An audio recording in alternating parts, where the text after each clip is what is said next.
పశ్చిమాసియా యుద్ధంపై చైనా స్పందించింది. రష్యా విదేశాంగ మంత్రితో యుద్ధంపై చైనా విదేశాంగ మంత్రి చర్చించారు.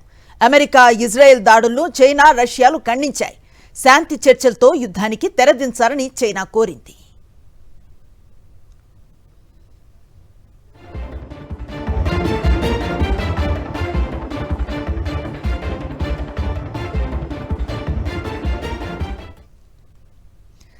ఖమేనీ హత్యను ఖండించారు రష్యా అధ్యక్షుడు పుతిన్. ఖమేనీ హత్యను నిరంకుశ హత్యగా అభివర్ణించారు. అంతర్జాతీయ చట్టాలను ఉల్లంఘించి దాడులు చేస్తున్నారని అన్నారు. అమెరికా, ఇజ్రాయెల్ దాడులను ఆపాలి అన్నారు పుతిన్.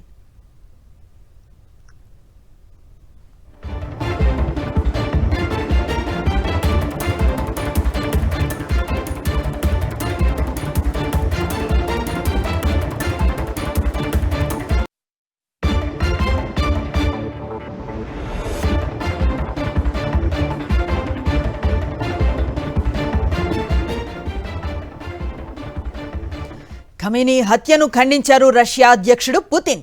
ఖమేనీ హత్యను నిరంకుశ హత్యగా అభివర్ణించారాయన. అంతర్జాతీయ చట్టాలను ఉల్లంఘించి దాడులు చేస్తున్నారన్నారు. అమెరికా, ఇజ్రాయెల్ దాడులను ఆపాలన్నారు పుతిన్.